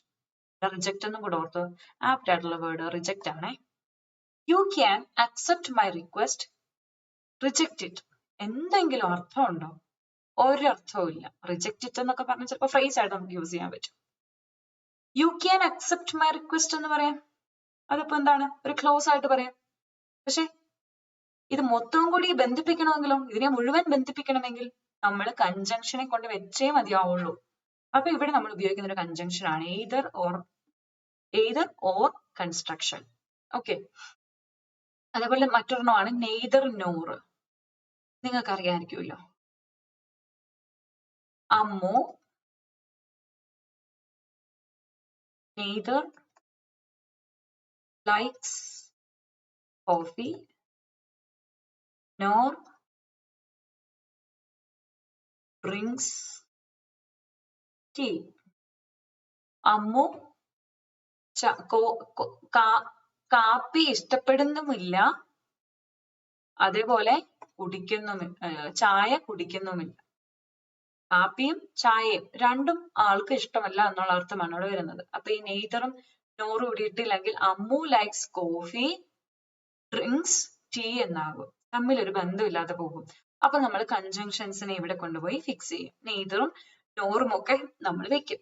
ഓക്കെ, ഇനി നോക്കിയേ, Suhara like both coffee and tea. Both coffee രണ്ടും ഇഷ്ടമാണെന്ന് പറഞ്ഞേക്കുന്നത്, കോഫിയും ടീയും ഇഷ്ടമാണെന്നാ പറഞ്ഞേക്കുന്നത്. അപ്പൊ നിങ്ങൾ ഈ ബോത്തും ആൻഡും ഇവിടെ ഇല്ലാത്ത അവസ്ഥ ഒന്ന് സങ്കല്പിച്ച് നോക്കിയേ. സുഹറ ലൈക്ക് കോഫി ടീ, എന്തെങ്കിലും അർത്ഥമുണ്ടോ? അല്ലെ, അർത്ഥമില്ല. അപ്പം ഇവയെ തമ്മിൽ ബന്ധിപ്പിച്ച് ഒരർത്ഥം ഉണ്ടാക്കാൻ വേണ്ടി നമ്മൾ ഇവിടെ കൺജങ്ഷൻസിനെ യൂസ് ചെയ്യും. വാക്കുകളുടെ കൂട്ടങ്ങളെ ഫ്രേസിനെയോ ക്ലോസിനെയോ ഒക്കെ തമ്മിൽ ബന്ധിപ്പിച്ച് നല്ലൊരു വാചകം ഉണ്ടാക്കിയെടുക്കാൻ, നല്ലൊരു വാചകം എന്ന് പറഞ്ഞാൽ അർത്ഥവത്തായ ഒരു വാചകം ഉണ്ടാക്കിയെടുക്കാനായിട്ട് സഹായിക്കുന്നവരാണ് ആര്? കൺജങ്ഷൻസ്. ഓക്കെ, അപ്പൊ ബോത്തും ആൻഡും അവിടെ ഇട്ടത് കൊണ്ടാണ് ആ സെന്റൻസിന് ഒരു അർത്ഥമുണ്ടായത്. നമ്മൾ എപ്പോഴും കേൾക്കുന്നതാണ് Ammu not only eats egg but also the apple. Ammu മുട്ട മാത്രമല്ല കഴിക്കുന്നത്, ആപ്പിളും കഴിക്കും. ഓക്കെ, അപ്പൊ ബട്ട് ഓൾസോ നോട്ട് ഓൺലി അവിടെ ഇല്ലെങ്കിലും Ammu eats egg the apple നാവും. ഓക്കെ, അപ്പൊ അർത്ഥം മനസ്സിലായോ ഇതിന്റെയൊക്കെ? ഇനി ഇത് മാറിപ്പോകരുത് കേട്ടോ. അപ്പോ and, either, or, both, and, not only, but also, neither, nor, ഇവയെല്ലാം എന്താണ്? കൺജങ്ഷൻസ് ആണ്. ഇത് മറന്നു പോകാനായിട്ട് പാടില്ല. ഓക്കെ, ഇനിയും ഒരുപാട് കൺജങ്ഷൻസ് പഠിക്കാനുണ്ട്, പല ടൈപ്പുകൾ പഠിക്കാനുണ്ട്. അതൊക്കെ നമ്മൾ ഡീറ്റെയിൽഡ് ആയിട്ടുള്ള ക്ലാസ്സുകളിൽ ചർച്ച ചെയ്യും. അപ്പൊ ഇവിടെ നമുക്ക് ഈ കൺജങ്ഷൻ എന്താണെന്ന് മാത്രം ഒന്ന് അറിഞ്ഞിരിക്കുക, അതിന്റെ ധർമ്മം എന്താണെന്ന് മെയിൻ ആയിട്ടൊന്ന് മനസ്സിലാക്കിയിരിക്കുക. കൺജങ്ഷന്റെ മെയിൻ ആയിട്ടുള്ള ധർമ്മം എന്താണെന്ന് എല്ലാവർക്കും മനസ്സിലായി എന്ന് ഞാൻ കരുതുന്നു. അതായത് ഒരു സെന്റൻസിലെ ക്ലോസുകളെയും ഫ്രേസുകളെ അതുപോലെ വാക്കുകളെ തമ്മിൽ ബന്ധിപ്പിച്ച് ആ വാചകത്തിന് അല്ലെങ്കിൽ ആ സെന്റൻസിന് ഒരു അർത്ഥം നൽകുന്നവയാണ് ആര്? കൺജങ്ഷൻസ്. അതിന്റെ എക്സാമ്പിളുകളാണ് നമ്മളിവിടെ കണ്ടത്. മുൻ വർഷങ്ങളിൽ 2014 മുതലുള്ള ചോദ്യങ്ങളിൽ, PSCയുടെ ചോദ്യങ്ങളിൽ ഇത്തരത്തിലുള്ള ചോദ്യങ്ങൾ കണ്ടിട്ടുണ്ട്. അതായത് നമ്മളിവിടെ ഫില്ല് ചെയ്യേണ്ടതായിട്ട് വരും. അപ്രകാരം ഫില്ല് ചെയ്ത് കറക്റ്റ് ആൻസർ കണ്ടുപിടിക്കേണ്ട ഒരു സിറ്റുവേഷനിലാണ് ആ ചോദ്യങ്ങൾ. അപ്പൊ അതുകൊണ്ട് ഇത്തരത്തിലുള്ള ചോദ്യങ്ങൾ ഒരുപാട് ചെയ്ത് നമുക്ക് പോകണം. മുൻ വർഷങ്ങളിലെ ചോദ്യ കടലാസുകൾ റെഫർ ചെയ്ത് ആ ചോദ്യങ്ങൾ നിങ്ങളുമായിട്ട് പങ്കുവെച്ച് പിന്നീട് നമ്മൾ പോകും. ഓക്കെ, ഇനി നോക്കുക നമ്മുടെ ഇന്റർജെക്ഷൻ. ഓക്കെ, ലാസ്റ്റത്തെ കുട്ടി നോക്കുക. വാവ്, ആവ്, ഹുറേ, ഹേയ്. ഈ വാവ്, എന്തെങ്കിലും നല്ലൊരു കാര്യം കാണും അല്ലെ, നമ്മൾ വാവ് എന്ന് പറയും. അതായത് ഇന്റർജെക്ഷൻ നമ്മൾ ഉപയോഗിക്കുന്നത് എപ്പോഴെങ്കിലും നമുക്ക് സ്ട്രോങ് ആയിട്ടൊരു ഫീലിംഗ്, നമ്മുടെ ഒരു ഇമോഷൻ എക്സ്പ്രസ് ചെയ്യണമെങ്കിൽ, ചിലപ്പോൾ സന്തോഷമായിരിക്കും, ചിലപ്പോൾ സങ്കടമായിരിക്കും, അല്ലെങ്കിൽ ഒരു എക്സൈറ്റ്മെന്റ് ആയിരിക്കും, അവയൊക്കെ എക്സ്പ്രസ് ചെയ്യാനാണ് നമ്മൾ എക്സ്ക്ലമേറ്ററി മാർക്ക് ചേർത്തുകൊണ്ട് ചില വാചകങ്ങൾ എഴുതുന്നത്. ഭയങ്കര സന്തോഷം വരുമ്പോഴും ആശ്ചര്യം വരുമ്പോഴും ഒക്കെ നമ്മൾ വാവ്, ആവ്, ഹുറേ, ഹേയ് എന്ന് നമ്മൾ യൂസ് ചെയ്യാറുണ്ട്. അതിന്റെ കൂടെ എപ്പോഴും നമ്മൾ ചേർക്കേണ്ട ഒന്നാണ് ഈ എക്സ്ക്ലമേറ്ററി മാർക്ക്. ഓക്കെ, അപ്പൊ to express emotions in a sentence with an exclamation mark, അതാണ് ഇന്റർജെക്ഷൻ. അപ്പൊ പ്രിയ വിദ്യാർത്ഥികളെ, എല്ലാവർക്കും മനസ്സിലായി എന്ന് കരുതുന്നു. നമുക്ക് ഒന്നുകൂടി ഒന്ന് റിക്കളക്ട് ചെയ്യാം. ഇത്രയും നേരം നമ്മൾ എന്താണ് പഠിച്ചത് എന്ന് ഒന്ന് റിക്കളക്ട് ചെയ്ത് പോകാം. ഓക്കെ, അതായത് നമ്മൾ ആദ്യം പഠിച്ചത് ഇംഗ്ലീഷ് ലാംഗ്വേജ് അല്ലെ. നമ്മൾ ആദ്യം പഠിച്ചത് ഇംഗ്ലീഷ് ലാംഗ്വേജ് എന്ന അമ്മ, mother. She has a mansion അല്ലെ, കൊട്ടാരം. കൊട്ടാരത്തിന്റെ പേരെന്താണ്? Parts of speech. Parts of speech. അപ്പൊ അമ്മ, കൊട്ടാരം അല്ലെ, mansion. മാൻഷന്റെ പേരാണ് പാർട്സ് ഓഫ് സ്പീച്ച്. മനസ്സിൽ ഓർത്തിരുന്നോണത്, പാർട്സ് ഓഫ് സ്പീച്ച്. എത്ര മക്കളുണ്ട്? ഒന്നാരാണ്? നൗണാണ്. രണ്ട്, നൗണിനെ എപ്പോഴും പുകഴ്ത്തിക്കൊണ്ടും ഡിസ്ക്രൈബ് ചെയ്തുകൊണ്ടും കൂടെ കഴിയുന്ന അല്ലെങ്കിൽ കൂടെ എപ്പോഴും നടക്കുന്ന അഡ്ജക്റ്റീവ്. രണ്ട്. മൂന്നാമത്തെ ആളാണ് ആര്? പ്രനൗൺ അല്ലെ. ഇനി നാലാമത്തെ ആളാണ് ആര്? വെർബ്. അഞ്ചാമത്തെ ആള് അഡ്വർബ്. ആറാമത്തെ ആളാണ് ആര്? ആരാ? പ്രിപ്പോസിഷൻ. ഏഴാമത്തെ ആളാണ് ആര്? കൺജങ്ഷൻ. എട്ടാമത്തെ ആളാണ് ആര്? ഇന്റർജെക്ഷൻ. ഓക്കെ, 8 പേരെയും പഠിച്ചു വെച്ചോണം. Okay, noun, adjective, pronoun, verb, adverb, preposition, conjunction, interjection. Okay, ഈ ആദ്യത്തെ അക്ഷരങ്ങൾ ഒന്ന് ഓർത്ത് വെച്ച് കഴിഞ്ഞാൽ നമുക്കത് പെട്ടെന്ന് മനസ്സിലുണ്ടാവും. അപ്പൊ ഞാൻ ഈ ചേർത്ത് വെച്ചിരിക്കുന്നവരൊക്കെ അങ്ങോട്ടും ഇങ്ങോട്ടും എപ്പോഴും സഹായിക്കുന്ന കക്ഷികളാണ്, അത് ഓർത്തോണം.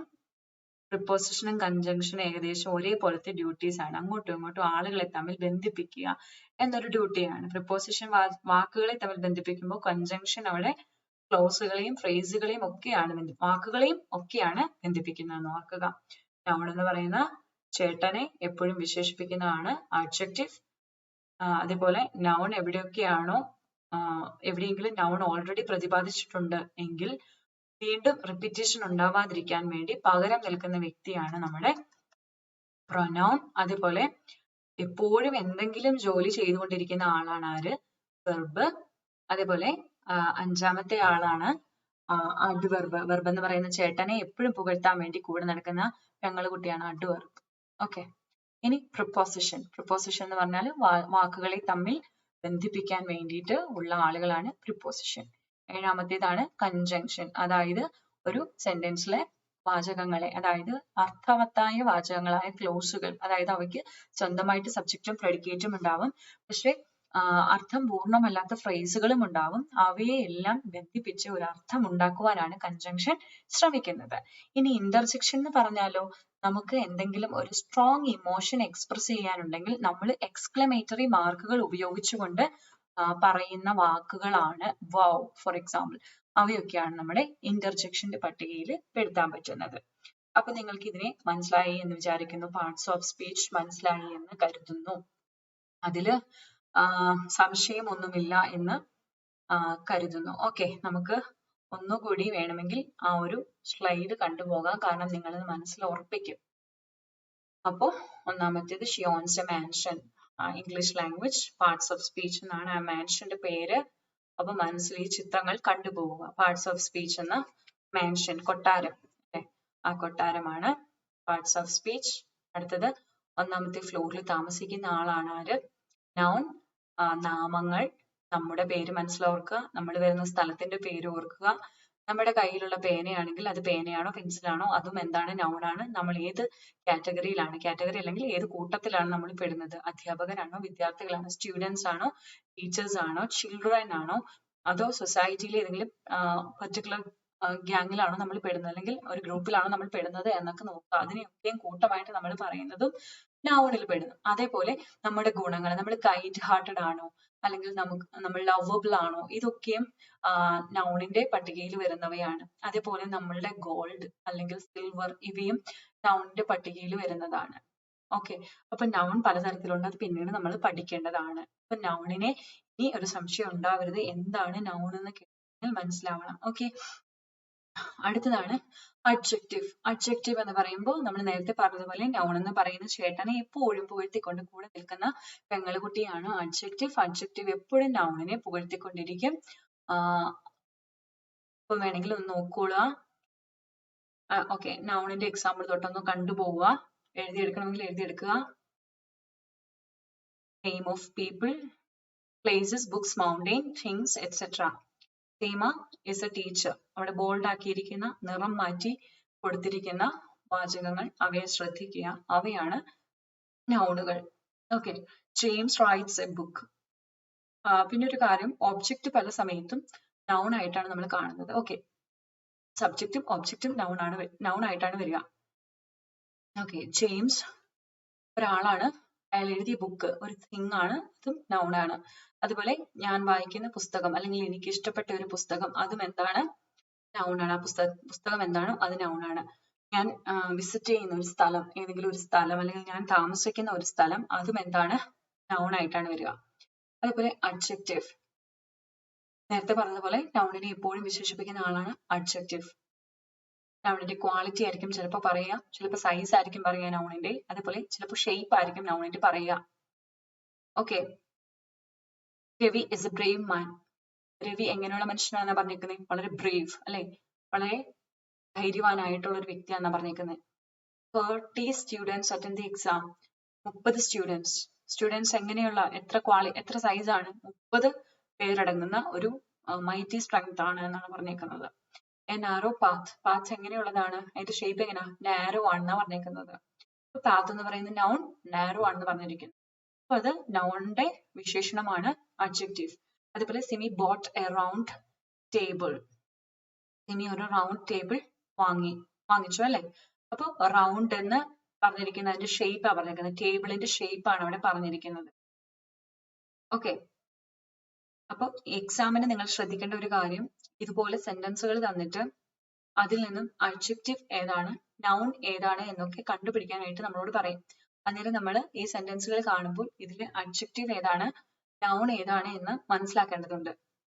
ഓക്കെ, അപ്പോൾ ഈ എക്സാമ്പിളുകൾ കാണുമ്പോൾ ഇനി അത് കണ്ടിട്ടുണ്ടെങ്കിൽ നിങ്ങൾ ഓൾറെഡി ഈ എക്സാമ്പിളുകളിലൂടെ ഒക്കെ പോയിട്ടുണ്ട് എങ്കിലും ഈ എക്സാമ്പിളിൽ നമ്മൾ ബുക്കിൽ എഴുതിയെടുത്തിട്ട് അണ്ടർലൈൻ ചെയ്യാതെ ഇരിക്കുക, എന്നിട്ട് മനസ്സിലായോ എന്ന് നോക്കുക. ഓരോ സെന്റൻസുകളിലും ഏതാണ് അഡ്ജക്റ്റീവ്, ഏതാണ് നൗൺ, ഏതാണ് പ്രൊനൗൺ എന്ന് എനിക്ക് മനസ്സിലാക്കാൻ പറ്റുന്നുണ്ടോ എന്ന് സ്വയം ഒന്ന് ഇവാലുവേറ്റ് ചെയ്യുക.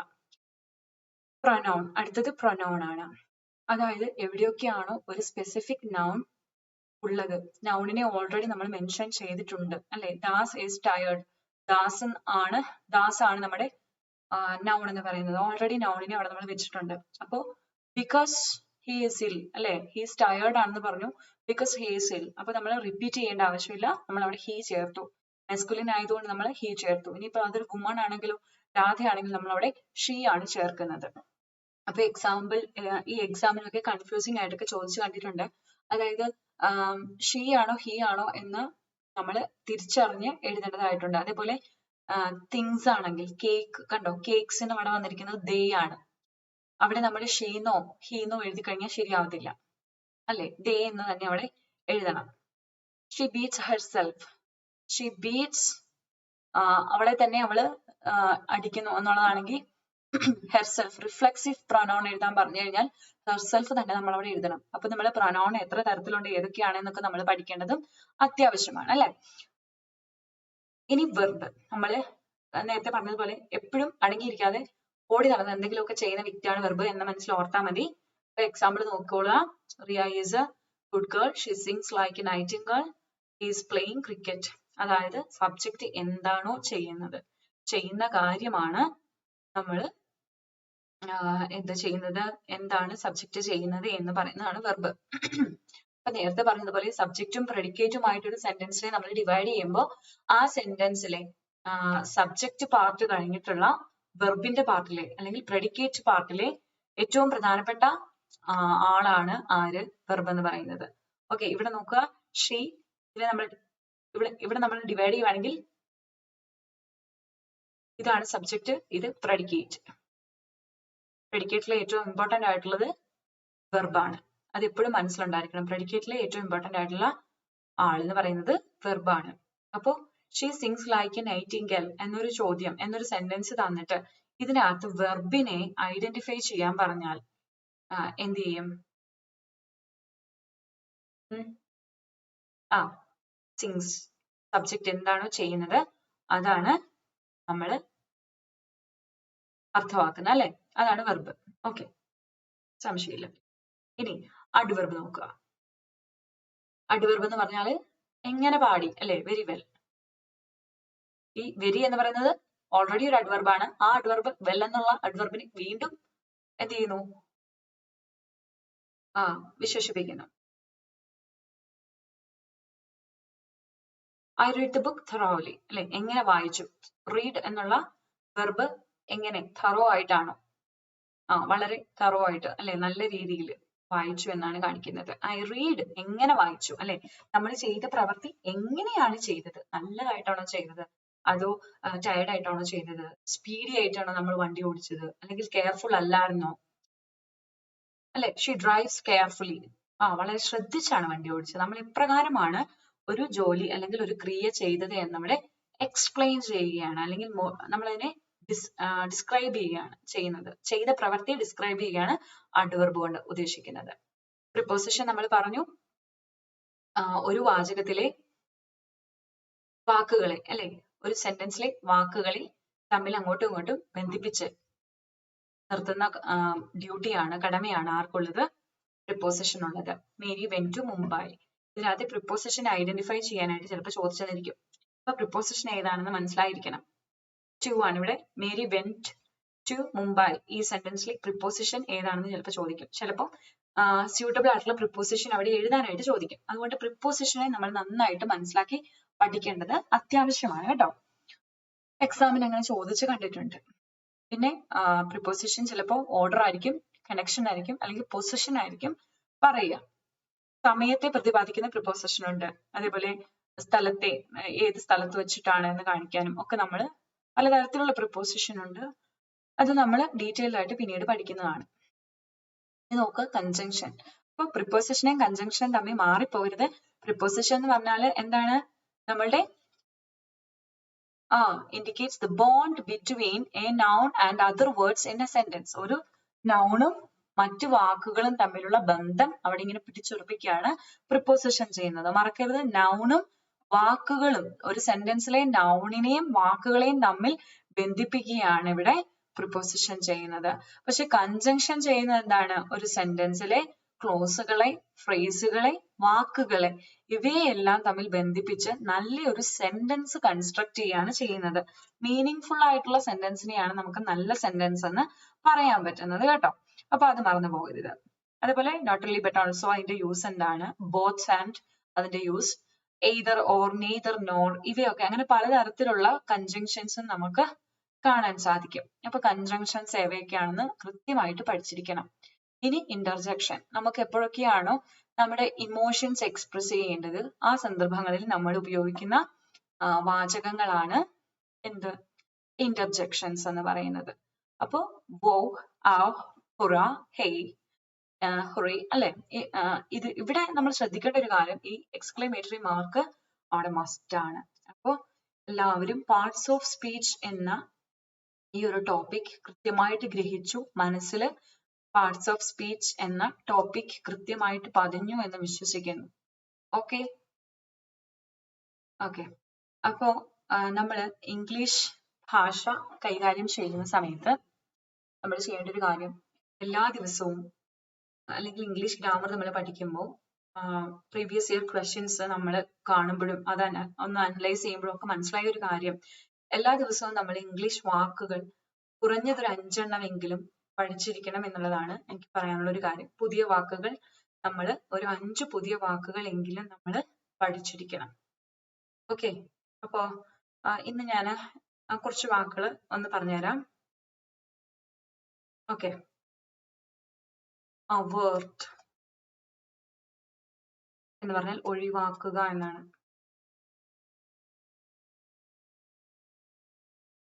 ഒഴിവാക്കുക. 2, eschew.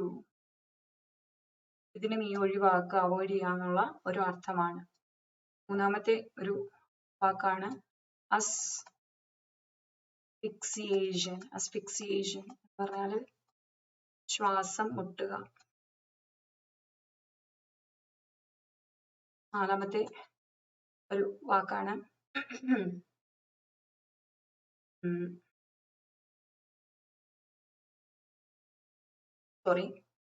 അസ്ഫിക്സിയേഷൻ, അതായത് ശ്വാസം മുട്ടി മരിക്കുന്നു, ആ ഒരു സിറ്റുവേഷനിലൊക്കെ നമുക്ക് ഉപയോഗിക്കാൻ പറ്റുന്ന ഒന്നാണ് അസ്ഫിക്സിയേഷൻ. അതേപോലെ പ്ലെസീബോ, അതെന്താണോ, നമ്മൾ ഈ വാക്സിനേഷൻ എടുക്കുന്ന സമയത്ത് ശരിക്കും വാക്സിൻ അല്ല, പക്ഷെ ആ സമയത്ത് നമ്മളെ ഒന്ന് കൺവിൻസ് ചെയ്യാൻ വേണ്ടിയിട്ട് എടുക്കുന്ന ഒരു മെഡിസിൻ ആയിട്ട് മെഡിസിനെ അതിനെയാണ് നമ്മൾ പ്ലെസീബോ എന്ന് പറയുന്നത്. പിന്നെ 5ാമത്തേതെന്ന് പറഞ്ഞാൽ, അതായത് മരുന്ന് പോലെ നമുക്ക് ഫീൽ ചെയ്യും, പക്ഷെ ശരിക്കും ഇത് മരുന്നൊന്നും അല്ല, പ്ലെസീബോ കേട്ടോ. 5ാമത്തേത് ഒരു സ്പെല്ലിംഗ് ആണ്, ഫുൾഫിൽ. അതൊന്ന് നോക്കിയേ, ഫുൾഫിൽ. ഫുൾഫിൽ എന്താണെന്ന് നമുക്കറിയാം, പക്ഷെ ഇതിന്റെ സ്പെല്ലിംഗ് നോക്കിയേ. സാധാരണ ആളുകൾ ഫുൾഫിൽ എന്നാണ് എഴുതാറ്, ഇത് തെറ്റാണ്. ഫുൾഫിൽ ഇതാണ് ശരി, എപ്പോഴും മനസ്സിലുണ്ടാവണം. ഇതൊക്കെ കൺഫ്യൂസിംഗ് ആയിട്ട് ചോദിക്കാൻ സാധ്യതയുള്ള വാക്കുകളാണ്. ഞാൻ പ്ലെസീബോ പറയാൻ കാരണം, ഇപ്പൊ കോവിഡ് വാക്സിന്റെ ടെസ്റ്റുകളൊക്കെ നടക്കുന്നത് കൊണ്ട് പ്ലെസീബോ എന്നുള്ള വാക്ക് എപ്പോഴും പത്രങ്ങളിൽ വരുന്നുണ്ട്. അപ്പോൾ അതിനാണ് ഞാൻ അത് ഇവിടെ ഉപയോഗിച്ചിരിക്കുന്നത്. അസ്ഫിക്സിയേഷൻ എന്ന വാക്കും സാധാരണ വാർത്തയിൽ ശ്വാസം കിട്ടാതിരിക്കുന്ന ഒരു അവസ്ഥയെ കാണിക്കാൻ വേണ്ടിയിട്ട് ഉപയോഗിക്കുന്നതാണ്. അതും ഒന്ന് ഓർത്ത് വെച്ചോളുക കേട്ടോ. അപ്പൊ ഇതൊക്കെ ഈ സ്പെല്ലിംഗ് ടെസ്റ്റിന് ചോദിക്കാൻ സാധ്യതയുള്ള വാക്കുകളാണ്. അപ്പം ഇതൊന്ന് ഓർത്ത് വെക്കുക. എസ്ക്യൂ എന്ന് പറഞ്ഞാൽ ഒഴിവാക്കുക കേട്ടോ, ഞാനിവിടെ കേട്ടോ. ഓക്കെ, അപ്പൊ ഫുൾഫിൽ പറയാൻ കാരണം സ്പെല്ലിംഗ്, കൃത്യമായിട്ടുള്ള സ്പെല്ലിംഗ് വേണം അവിടെ എഴുതാൻ. ഓക്കെ, അപ്പൊ ഈ ഒരു 5 വാക്ക് ഇന്ന് ഓർത്തിരിക്കുക. ഇതൊന്ന് പഠിച്ചിട്ട് പോവാം. ഓക്കെ, ഇത് എഴുതി എടുത്തിട്ട് ഒന്ന് പഠിക്കാം. overt, eschew, asphyxiation, placebo, fulfill. 5 വാക്ക് നമ്മൾ എല്ലാ ദിവസവും നമ്മുടെ ക്ലാസ്സിന്റെ അവസാന ഭാഗത്ത് ഇങ്ങനെ 5 വാക്കുകൾ നമ്മൾ പഠിക്കും. ഓക്കെ, അപ്പൊ ആ 5 വാക്കുകൾ എന്തായാലും ഉപകരിക്കുമെന്ന് എനിക്ക് ഉറപ്പുണ്ട്. കാരണം പരീക്ഷകളുടെ ചോദ്യപേപ്പറുകൾ കുറെ അനലൈസ് ചെയ്തതിന്റെ വെളിച്ചത്തിൽ സ്പെല്ലിംഗ് ടെസ്റ്റുകൾ സ്പെല്ലിംഗ് ടെസ്റ്റ് ഉണ്ടായിരിക്കും നമ്മുടെ ചോദ്യങ്ങളിൽ. നമ്മൾ ചിലപ്പോൾ സ്പെല്ലിംഗ് തന്നിട്ട് അത് കറക്റ്റ് ആണോ എന്ന് നമ്മളോട് ചോദിക്കും. അപ്പൊ നമ്മൾ കൃത്യമായിട്ടുള്ള സ്പെല്ലിംഗ് കൊടുക്കേണ്ടതായിട്ട് വരും. അതേപോലെ ഇനിയുള്ള ക്ലാസ്സുകളിൽ നമ്മൾ 5 വാക്കുകൾ മാത്രമല്ല 5 ഇഡിയംസ് കൂടി പഠിക്കും. ഓക്കെ, ആംസ് അക്കിംബോ, അതേപോലെ ഹിറ്റ് ബക്കറ്റ്, ഇത്തരത്തിലുള്ള, അതായത് ആംസ് അക്കിംബോ എന്ന് പറഞ്ഞാൽ കൈ ഇങ്ങനെ വെച്ച് നിൽക്കുക, അല്ലെ ഹിപ്പിൽ കൈ കൊടുത്തിട്ട് നിൽക്കുന്നതിനാണ് ആംസ് അക്കിംബോ എന്ന് പറയുന്നത്. അതേപോലെ കിക്ക് ദ ബക്കറ്റ് എന്ന് പറഞ്ഞാൽ മരിക്കുക എന്നുള്ള അർത്ഥമാണ്. മരിച്ചു അല്ലെങ്കിൽ അങ്ങനെ പറയാൻ പറ്റുന്ന ഒരു അർത്ഥമാണ്. അത് അങ്ങനെ ഉപയോഗിച്ച് കണ്ടിട്ടൊന്നുമില്ല. സാധാരണ ന്യൂസ് പേപ്പറിലൊന്നും അങ്ങനെ ഉപയോഗിക്കാറില്ല, പക്ഷെ അതൊരു ഇഡിയമാണ്. അപ്പൊ നമ്മൾ 5 ഇഡിയവും 5 വാക്കും നമ്മൾ എല്ലാ ദിവസവും നമ്മുടെ ക്ലാസ്സിന് ശേഷം, അതായത് നമ്മുടെ പോർഷൻസ്, നമ്മുടെ ആ ഒരു ടോപ്പിക് പറഞ്ഞിരിക്കുന്ന ടോപ്പിക്കിന് ശേഷം ഈ 5 വാക്കുകൾ 5 ഇഡിയം ഇവ നമ്മൾ പഠിച്ചു പോകും. കാരണം നമ്മുടെ സിലബസിൽ ഇവയുണ്ട്. അപ്പൊ അത് മറക്കരുത് കേട്ടോ. അപ്പൊ avert, eschew, asphyxiation, placebo, fulfill, ഇത്രയും വാക്കുകൾ ഓർത്തിരിക്കണം. ഇത് നിങ്ങൾ പഠിക്കണം കേട്ടോ, അത് യൂസ്ഫുൾ ആണ്, അത് മറക്കരുത്. ഓക്കെ, അപ്പൊ നമ്മൾ ഇന്ന് പഠിച്ച ക്ലാസ്സിൽ നമ്മുടെ ഇംഗ്ലീഷ് ലാംഗ്വേജ് എന്ന മദറിന്റെ ബ്യൂട്ടിഫുൾ ആയിട്ടുള്ള മാൻഷൻ, കൊട്ടാരം, മാൻഷൻ മറ്റൊരു വാക്കാണ് കേട്ടോ കൊട്ടാരം. അതുപോലെ 8 മക്കൾ, noun, adjective, pronoun, verb, adverb, preposition, conjunction, interjection. 8 പേരുടെയും ഡ്യൂട്ടി എന്താണ് നമ്മൾ കുറെ തവണ പറഞ്ഞു മനസ്സിലത് ഉറപ്പിച്ചു എന്ന് ഞാൻ കരുതുന്നു. ഓക്കെ, അപ്പോ ഇന്നത്തെ ക്ലാസ് നമ്മൾ വൈൻഡ് അപ്പ് ചെയ്യുകയാണ്. അപ്പോൾ let's crack Kerala PSC exams. എന്തെങ്കിലും ചോദ്യങ്ങളൊക്കെ ഉണ്ടെങ്കിൽ ചോദിക്കാം. അതേപോലെ ലിൻറ്റു YT എന്ന റെഫറൽ കോഡ് ഉപയോഗിച്ചുകൊണ്ട് 10% ഡിസ്കൗണ്ടോട് കൂടി നമ്മുടെ കോഴ്സുകൾ കരസ്ഥമാക്കുക. ഒപ്പം ഈ ഒരു ചാനൽ സബ്സ്ക്രൈബ് ചെയ്യുക, ബെല്ലൈക്കൺ പ്രസ് ചെയ്യുക. ഇനിയും വരുന്ന ക്ലാസ്സുകളിൽ കൂടുതൽ ഡീറ്റെയിൽ ആയിട്ട് പാർട്സ് ഓഫ് സ്പീച്ച് പഠിക്കാം. ഓരോ പാർട്സിനെയും എടുത്ത് ഡീറ്റെയിൽഡ് ആയിട്ടുള്ള ക്ലാസ്സുകൾ തീർച്ചയായിട്ടും ഉണ്ടാകും. ഇഡിയംസ് പഠിക്കണം, ഒപ്പം പുതിയ വാക്കുകൾ പഠിക്കണം. എന്തായാലും നമ്മൾ ഒന്നിച്ച് നമ്മുടെ ഡ്രീം അച്ചീവ് ചെയ്യും. Let's crack it together. Thank you.